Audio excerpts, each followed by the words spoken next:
Baiklah, bismillahirrahmanirrahim. Assalamualaikum warahmatullahi wabarakatuh. Kami dari kelompok 11 praktikum di RSUD ZA. Dengan anggota kelompok saya sendiri Rihadatun Naim, kemudian ada teman saya Kurata Kyuni dan Rizka Wuliatul Jannah. Yang pertama, saya akan membahas mengenai modul 1 yaitu pelayanan resep, di mana standar pelayanan operasional pelayanan resep di RSUD ZA itu pertama TTK menyiapkan obat untuk pasien rawat inap berdasarkan resep pasien yang baru masuk ruang rawat inap atau berdasarkan FDO-nya untuk pasien lama. Kemudian TTK akan mencatat obat yang akan disiapkan ke dalam KCO, kemudian menyiapkan obat pasien rawat inap secara UDD untuk pemakaian sehari. Nah, setelah itu obat disiapkan dan diberi tiket. Kemudian TTK mengentri obat tersebut ke dalam Hospital Manajemen Informasi Sistem, lalu mengantarkan obat tersebut ke ruang rawat inap menggunakan troli pada pukul 12 sampai jam 2 siang. Kemudian dilakukan serah terima dengan perawat dengan menandatangani KCO dan TTK akan masukkan obat ke loker pasien. Selanjutnya untuk pengkajian resep, yang pertama, pengkajian administratifnya terdiri dari nama, nomor CM, tanggal lahir, berat badan, tinggi badan pasien, nama dan paraf dokter yang menulis resep, tanggal penulisan resep, serta ruangan poliklinik asal resep. Kemudian untuk pengkajian farmasetiknya itu ada nama, kekuatan dan bentuk sediaan obat, jumlah obat yang diminta, aturan, cara, dan teknik penggunaan obat. Kemudian untuk pengkajian klinis terdiri dari ketepatan obat, indikasi, dosis, dan waktu, serta penggunaan obat. Kemudian duplikasi pengobatan, alergi dan reaksi obat yang tidak diinginkan, kontraindikasi, serta interaksi obat. Kemudian untuk pelayanan resep itu juga berdasarkan sistem screening, entry, ambil, racik, kemas, dan informasi. Di mana untuk screening itu terdiri dari 3 fase yang tadi, yaitu administratif, farmasetik, dan pertimbangan klinis. Kemudian untuk entry, itu resep yang diterima akan di-entry secara komputerisasi pada HMIS, kemudian obat atau alat kesehatan akan diambil dari tempat penyimpanannya, dilakukan peracikan pada resep yang pada resep permintaan campuran beberapa obat, kemudian dilakukan pengemasan ke dalam polybag yang secara terpisah, kemudian dimasukkan ke dalam plastik. Nah, untuk informasi, itu obat yang telah disiapkan diberikan kepada perawat, disertai dengan penyampaian informasi obat untuk disampaikan kepada pasien atau disampaikan langsung kepada pasien untuk pasien pulang. Nah, untuk pembahasannya, yang pertama ada penerimaan resep, di mana perawat membawa resep dari bangsal yang diterima dokter, kemudian apotek masing-masing depo akan menerima dan melakukan screening dan pemeriksaan. Untuk resep pertama akan dijelaskan oleh Kurata Kyuni. Baik, jadi untuk resep pertama yang saya kaji yaitu dari Arapa 1 dengan inisial nama pasien yaitu JR, berusia 4 tahun, itu diresepkan per TB itu 3, per TB 3 kit 10 detebuton 400 mg. Selanjutnya, ya, oke. Berikut merupakan kartu catatan obat pasien dan hasil diagnosa pada pasien. Untuk screening resep, yang pertama ada kajian administratif. Jadi kajian administratif yang tidak lengkap itu para dokter. Nah, ini di sini tidak dapat dilayani karena penggunaan coretan itu dianggap sebagai pengganti para dokter sehingga tetap dapat dilayani. Untuk kajian farmasetik sudah lengkap. Selanjutnya, untuk pertimbangan klinis itu ditekankan pada adanya permasalahan pada penggunaan ethambutol. Jadi menurut Medscape itu penggunaan pada anak usia di bawah 13 tahun itu dihindari karena pasien berusia 4 tahun, sehingga penggunaan ini menjadi satu pertimbangan klinis. Namun, karena ada berbagai pertimbangan untuk hasil yang didapat kepada pasien, maka penggunaan ethambutol itu tetap dilayani pada pasien. Untuk pertimbangan klinis lainnya, atau obat lainnya itu sudah lengkap dan tetap dilayani seperti resep lainnya. Selanjutnya, akan dibacakan oleh teman saya. Nah, selanjutnya itu ada resep dari ruangan Aksa 3 oleh pasien inisial R yang di mana pasien ini diresepkan valsartan 160 mg 1 tablet diminum 1 kali sehari. Nah, berikut merupakan KCO dan hasil diagnosa pada pasien. Nah, untuk kajian screening, kajian administratifnya yang tidak tercantum itu tanggal lahir, serta berat badan atau tinggi badan pasien.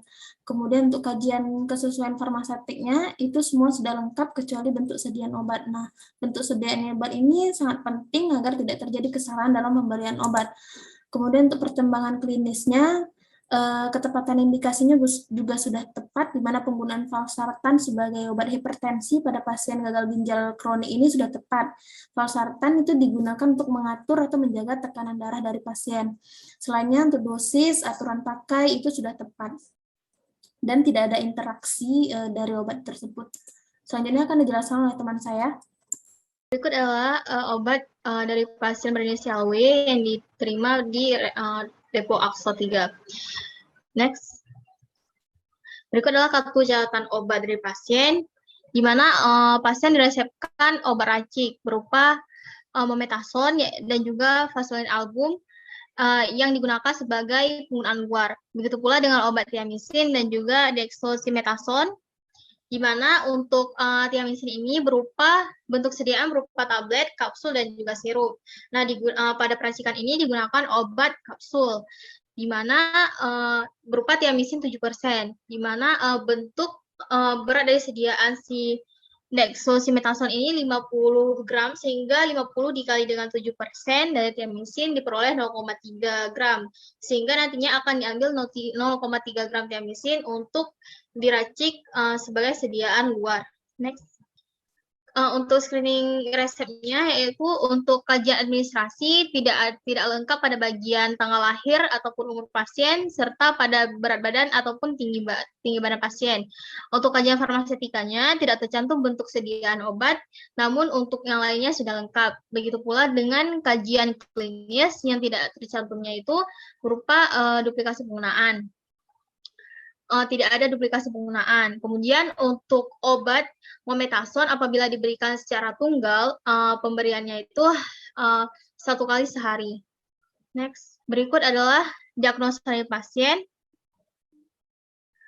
Berikut adalah yang pertama ada obat mometasone. Untuk indikasi obat ini sudah tepat, di mana untuk mengatasi radang kulit yang diderita oleh pasien seperti pruritus, seperti yang terdapat pada diagnosa. Untuk dosisnya kurang tepat, di mana untuk dosis mometasone ini dioleskan tipis-tipis sekali sehari. Next. Untuk Vaseline album, untuk indikasi dan juga dosisnya sudah tepat. Kemudian untuk yang tiamisin 2%, untuk indikasinya itu sudah tepat. Next. Begitu pula dengan obat dextroamethason, untuk indikasi dan juga dosis yang diberikan oleh dokter sudah tepat. Selanjutnya akan dijelaskan oleh teman saya. Selanjutnya untuk pengambilan obat, itu obat yang tertera pada resep diambil dari rak penyimpanannya. Obat-obatan yang terdapat di depo farmasi RSUD ZA ini disusun berdasarkan bentuk sediaannya, kemudian secara alfabetis atau berdasarkan suhu. Nah, untuk obat narkotika, psikotropika, dan prekursor itu diletakkan di dalam lemari yang terpisah. Kemudian untuk obat-obat high alert juga diletakkan khusus pada bagian khusus dan dilabeli stiker high alert, dan obat-obat LASA juga diberi penanda. Kemudian untuk obat-obat yang memiliki multiple strengths itu akan dilabeli oleh stiker yang berbeda warna, yaitu warna merah, hijau, dan kuning. Untuk setiap kelompok sediaan diberi penanda stiker dan bertuliskan waktu kadaluarsa lengkap dengan tanggal dan tahun kadaluarsa sediaan. Nah, untuk pengemasannya itu masing-masing diberikan sesuai dengan aturan pakainya. Untuk penggunaan etiket pada pasien rawat inap itu dibedakan menjadi 3 warna, yaitu warna merah menandakan pemakaian malam, yaitu pukul 8 malam sampai 8 pagi, kuning itu 2 siang sampai 8 malam, hijau itu untuk penggunaan pagi, yaitu jam 8 pagi sampai jam 2 siang. Nah, untuk etiket warna biru itu untuk sediaan infus. Nah, kemudian obat-obat high alert juga akan dilabeli dengan stiker high alert. Untuk penggunaan etiket pada pasien pulang itu digunakan etiket berwarna putih serta etiket berwarna biru untuk sediaan-sediaan luar. Etiket ini akan ditempel dan diklip di bagian atas obat. Kemudian untuk penyerahannya, sebelum dilakukan penyerahan, TTK akan melakukan telaah lagi terhadap obat-obat yang akan diberikan. Kemudian untuk obat-obat pasien rawat inap, TTK akan mengantarkan obat ke ruang rawat inap menggunakan troli seperti yang sudah dijelaskan tadi. Sedangkan untuk obat-obat pasien pulang itu akan diberikan informasi kepada pasien tersebut. Nah, selanjutnya akan dijelaskan oleh teman saya. Selanjutnya yaitu terkait dengan asuhan kefarmasian di rumah sakit. Next. Untuk praktikum keasal kefarmasian di rumah sakit, kami melakukannya ataupun praktiknya itu di Rumah Sakit Umum Daerah Dr. Zainal Abidin yang bertempat di Jalan Tengku Daud Bureeh nomor 108 Banda Aceh. Next. Untuk praktikumnya kami lakukan di Aqsa 2, Aqsa 3, Depo Safa, Depo Rauda 4 dan 5. Next, Depo Arafah, dan Depo Mina. Dan juga ada di Depo Rauda 1, 2, dan 3. Next. Untuk pelayanan sediaan obat dan juga alat medis itu ada perencanaan, di mana untuk perencanaan obat dari Depo Aqsa, Safa, Mina, Arafah, dan juga Raudah dilaksanakan berdasarkan dengan sisa obat periode sebelumnya dan juga jenis penyakit yang sering yang didiagnosa di ruang tersebut. Nah, kemudian yaitu dilakukan pengadaan. Untuk pengadaan setiap depo ini dilakukan pada hari-hari yang berbeda, namun ada pula di hari yang sama. Pada Depo Aqsa yaitu di hari Senin dan juga Jumat, Depo Raudah hari Selasa dan Jumat, Depo Safa di hari Selasa dan Jumat, Depo Rauda 4 dan 5 di hari Senin dan Kamis, Depo Rauda 1, 2, 3 di hari Selasa dan Jumat, Depo Mina di hari Selasa dan juga Jumat, sedangkan untuk Depo Arafah di hari Senin dan juga Kamis. Selanjutnya dilakukan penerimaan, di mana untuk penerimaan ini akan diterima oleh TTK ataupun apoteker yang bertugas di hari itu. Nah, untuk khusus untuk obat golongan narkotika, psikotropika, dan juga prekursor, penerimaannya itu harus di instalasi farmasi. Jadi, tenaga kesehatan ataupun apoteker harus mengambil langsung obatnya ke instalasi farmasi. Next. Selanjutnya yaitu melakukan penyimpanan. Untuk penyimpanan obatnya itu didasarkan dengan disusun berdasarkan dengan huruf abjad. Kemudian untuk obat lasa dipisahkan jaraknya dan diberi label lasa pada kotak ataupun berupa stiker lasa. Kemudian untuk obat high alert tidak digabungkan dengan obat yang lainnya dan juga diberi label berupa high alert. Kemudian untuk obat yang tempat penyimpanannya itu harus di suhu 8 derajat Celcius seperti vaksin, maka obat tersebut disimpan di dalam kulkas. Kemudian untuk obat narkotika, psikotropika, dan juga prekursor disimpan dalam suatu lemari khusus. Untuk obat narkotika itu sendiri dikhususkan penyimpanannya yaitu di dalam lemari itu juga, namun terdapat lemari kecil yang nantinya dengan sistem 2 kunci. Yang selanjutnya itu dilakukan pendistribusian. Untuk pendistribusian di masing-masing depo ini dilakukan dengan cara sistem resep per orang, yaitu untuk pasien yang akan pulang. Selanjutnya ada juga sistem unit dosis. Untuk sistem unit dosis ini dilakukan untuk pasien rawat inap. Next. Untuk obat dari Depo Aqsa 2 dan juga Aqsa 3 akan didistribusikan ke ruangan atau diletakkan di loker pasien ruang Aqsa 2 dan juga Aqsa 3 dan juga HCU Medikal. Nah, untuk lokernya itu sudah dilengkapi dengan nomor kasur serta nomor kamar dan juga serta nomor bed pasien sehingga mudah untuk dalam peletakan obat. Begitu pula pada depo Safa yang akan didistribusikan ke ruangan loker pasien dan juga HCU Medikal. Untuk depo Rauda 45, Rauda 1, 2, 3 dan juga depo Arafah serta depo Mina juga akan didistribusikan ke masing-masing ruangan. Kemudian untuk pemusnahan dan penarikan obat, adapun sistem penarikan pembekal farmasi di RSUDZA ini, TTK di depo farmasi akan mencatat bila ada obat yang akan dikembalikan ke gudang farmasi meliputi nama barang, volume, dan juga alasan penarikannya. Kemudian TTK di depo farmasi menyimpan obat di tempat terpisah untuk dikembalikan ke gudang farmasi. Kemudian TTK di gudang farmasi mengumpulkan obat-obat yang dikembalikan dan mereka akan mencatat obat apa saja yang telah dikembalikan. Kemudian TTK di gudang farmasi juga menyimpan obat pada tempat yang terpisah. Next. Selanjutnya yaitu dilakukan pengendalian. Untuk pengendalian obat ini dilakukan oleh TTK yang berada di masing-masing depo dengan menggunakan kartu stok dan juga komputerisasi. Untuk administrasinya itu semua administrasi dilakukan secara tertib dan juga berkesinambungan untuk memudahkan penelusuran kegiatan yang sudah berlaku. Next. Berikut adalah kajian administrasi di setiap depo rawat inap yang telah dijelaskan sebelumnya. Next. Berikut adalah tahapan pelayanan resep pasien dengan singkatan CRT yang telah dijelaskan sebelumnya pula. Dan berikut adalah dokumentasi terkait dengan di beberapa depo, yaitu ada Depo Mina, Arafah, Rauda 1, 2, 3, Rauda 4, 5, dan juga Depo Aqsa 2 dan juga 3. Selanjutnya akan dijelaskan oleh teman saya. Saya akan menjelaskan modul 5, yaitu mengenai pelayanan informasi obat delivery device,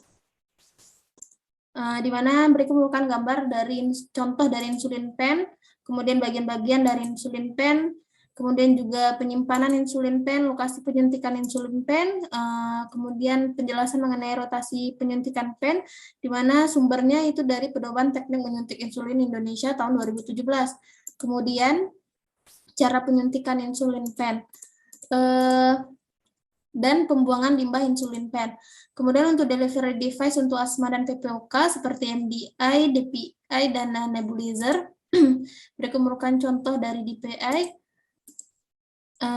serta juga cara penggunaan dari inhaler, turbohaler, handyhaler, akuhaler. Berikut resep akan dijelaskan oleh teman saya.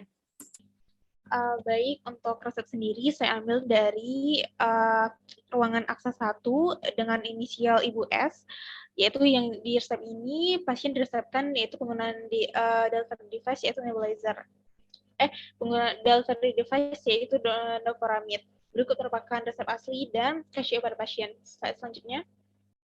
Untuk screening resep sendiri, untuk bagian administratifnya itu tidak tertera, yaitu SIP pada dokter, alamat, dan nomor teleponnya, serta para dokternya. Hal ini tetap dilanjutkan, untuk tindak lanjutnya tetap dilanjutkan, karena memang dokter sendiri jelas bekerja di RS, sedangkan untuk para dokter sendiri itu digantikan dengan coretannya. Untuk kajian kesesuaian farmaseutik sudah sesuai.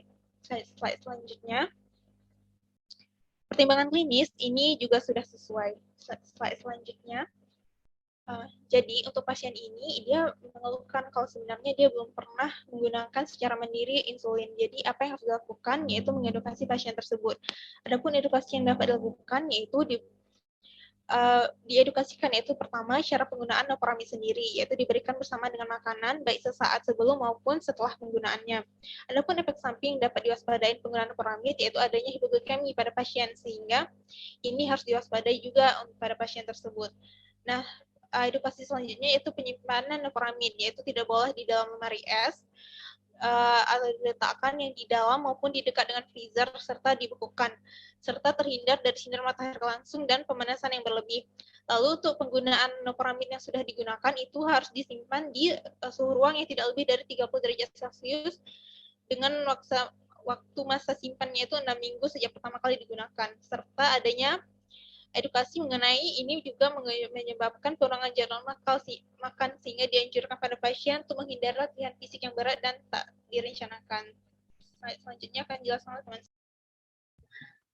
Berikut adalah resep yang diterima dari ruang aksa 2, di mana di sini resep amlodipin, lenal AC, furosemid, paracetamol, novoramid, dan juga omeprazole. Delivery device yang di sini yaitu ada novoramid. Next. Berikut adalah kartu catatan obat pasien. Next. Pasien didiagnosa mengalami CKD stage 5 dengan urasemic syndrome dan juga anemia sedang di M tipe 2 dan juga hiperuresemia. Di mana dokter meresepkan omeprazole intravena 40 mg yang dikasihkan untuk tukak lambung dan juga tukak duodenum.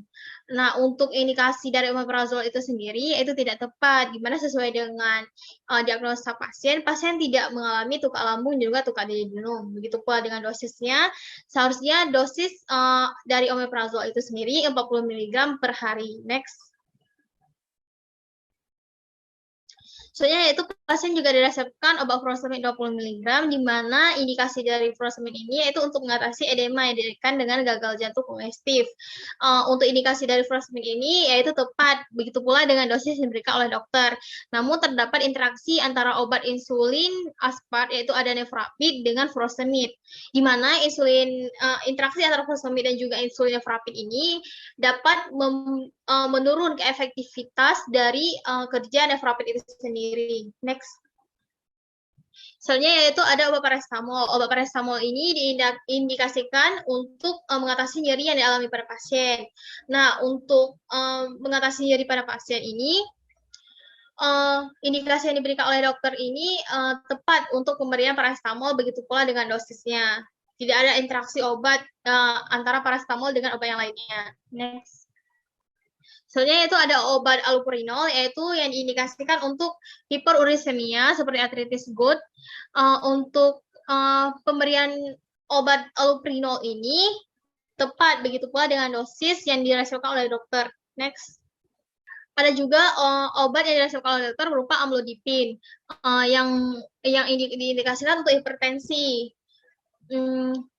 Untuk indikasi dari amlodipin itu sendiri, tepat pemberiannya, begitu pula dengan dosis yang diresepkan oleh dokter. Next. Soalnya itu dokter juga meresepkan obat Lenal E 169 mg per 12 jam. Obat ini diindikasikan sebagai suplemen untuk membantu memenuhi kebutuhan kalsium di dalam tubuh. Nah, kemudian obat ini tepat untuk diberikan kepada pasien, namun untuk dosisnya itu sendiri, obat ini diminum 3 kali dalam sehari 1 tablet, di mana 1 tabletnya itu 169 mg. Obat ini diminum bersama makanan. Next. Soalnya yaitu ada obat insulin novorapid yang diindikasikan sebagai mengatasi DM pasien. Hal ini tepat diberikan kepada pasien. Untuk dosisnya juga tepat. Nah, untuk interaksi obat sudah jelaskan tadi bahwa terdapat interaksi antara obat furosemid dan juga novorapid yang akan menurunkan efektivitas dari novorapid. Selanjutnya akan dijelaskan oleh teman saya. Baiklah, selanjutnya saya akan menjelaskan resep dari ruangan SAFA oleh pasien inisial H, di mana obatnya itu ada Flumisil sirup, Symbicort, kemudian Azithromycin, amlodipin, cetirizine, dan Lactulab sirup. Berikut merupakan KCO serta diagnosa dari pasien, di mana diagnosa pasiennya adalah pneumonia community. Kemudian untuk DRP-nya, di mana Flumisil sirup ini sudah tepat, dosisnya itu tidak tertera. Kemudian untuk interaksi obatnya juga tidak ada. Kemudian yang kedua, Symbicort 160 mcg per 4,5 mcg, di mana ini merupakan delivery device-nya. Nah, untuk indikasinya juga sudah tepat. Kemudian dosisnya pada pasien juga sudah tepat. Akan tetapi ada interaksi antara penggunaan Symbicort dengan azithromycin, di mana keduanya meningkatkan interval QTc, sehingga penggunaannya harus dilakukan monitoring. Kemudian untuk azithromycin, indikasi dan dosisnya juga sudah tepat. Nah, azithromycin ini berinteraksi dengan Symbicort, kemudian juga dia akan meningkatkan kadar atau efek dari cetirizine, sehingga penggunaannya harus dilakukan monitoring. Kemudian untuk penggunaan amlodipin, itu indikasi serta dosisnya juga sudah tepat. Cetirizine, indikasi dan dosisnya juga sudah tepat.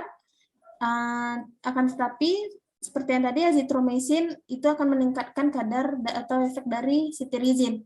Kemudian untuk laktosa, ini kurang tepat karena dari diagnosa pasien itu tidak ada pasien mengalami konstipasi atau ensefalopati hepatik. Selanjutnya akan dijelaskan oleh teman saya. Baik, untuk model 6 ini yaitu mengenai pelayanan alat kesehatan. Selanjutnya, next. Ini untuk alur pengadaan ini sama seperti yang telah dijelaskan sebelumnya. Next. Ini sama juga, next. Nah, untuk distribusi alkes ini perlu ditekankan pada hal ini. Jadi distribusi alkesan itu, yang pertama adanya permintaan alkes sendiri. Jadi permintaan itu bisa dibawa oleh perawat yang pertama ataupun melalui resep yang dibawa juga oleh perawat ke apoteker ke masing-masing deponya. Untuk ini sama seperti yang dijelaskan sebelumnya. Next. Baik, untuk pembahasannya, yang pertama saya mengambil endotracheal tube atau ETT. Jadi ini merupakan selang yang dimasukkan ke hidung atau mulut hingga ke trakea untuk mempertahankan kepastian jalan nafas pasien selama proses anestesi. Yang kedua, next. Yang kedua, saya mengambil polikateter. Jadi, polikateter ini itu berfungsi untuk mengosongkan kantong kemih bagi pasien-pasien yang sudah tidak bisa lagi mengosongkan kantong kemihnya sendiri. Yang tiga, next. Yang ketiga ada pulse oximeter. Jadi fungsinya yaitu mengetahui kondisi kesehatan pasien yang mengalami beberapa permasalahan di antaranya jantung dan pernapasan. Selanjutnya akan dijelaskan oleh teman saya. Baiklah, saya akan menjelaskan yang pertama itu Alkes Stomach Tube, di mana dia merupakan alat kesehatan berbentuk selai yang digunakan untuk membilas atau mencuci perut dan biasanya digunakan untuk proses pengambilan getah lambung. Dia juga bermanfaat untuk pemberian nutrisi pada pasien yang tidak dapat menelan dari mulut dan sebagai ventilator mekanis. Kemudian untuk easy pump itu digunakan untuk memasukkan obat untuk infus melalui epidural, subkutan, atau intravena secara terus-menerus. Yang ketiga ada blood set PL3, di mana dia ini digunakan untuk transfusi darah. Selanjutnya akan dijelaskan oleh teman saya. Berikut saya akan menjelaskan terkait dengan Alkes, yaitu ada yang namanya colostomy bag, di mana colostomy bag ini merupakan suatu kantong yang digunakan untuk menampung feses pada pasien setelah menjalani operasi kolon atau pembedahan usus untuk membuat anus buatan melalui otot dan juga kulit pada perut. Nah, kantong colostomy bag ini hanya digunakan untuk sekali pakai. Nah, kemudian ada Alkes One Med Arm Sleeve Comfort. Alkes ini merupakan suatu alkes non medis yang dapat digunakan untuk menjaga posisi ataupun menjaga pergerakan sendi pada luka lengan, siku, dan juga bahu pasien pasca operasi atau pada pemasangan gips. Untuk alkes ini dia itu terbuat dari bahan non woven sehingga sirkulasi udaranya itu lancar. Next. Kemudian ada alkes berupa cervical collar. Alkes ini merupakan suatu alat penyangga leher ataupun tulang servikal. Alat ini berfungsi untuk menyangga leher yang bisa digunakan untuk orang dewasa maupun anak-anak. Alat ini digunakan pada pasien dengan diagnosa cervical sprain atau stain, yaitu terjadi cedera pada otot-otot leher atau ligamen sendi. Next. Berikut adalah kesimpulan dari praktikum terkait dengan Alkes. Cukup sekian presentasi dari kami. Assalamualaikum warahmatullahi wabarakatuh.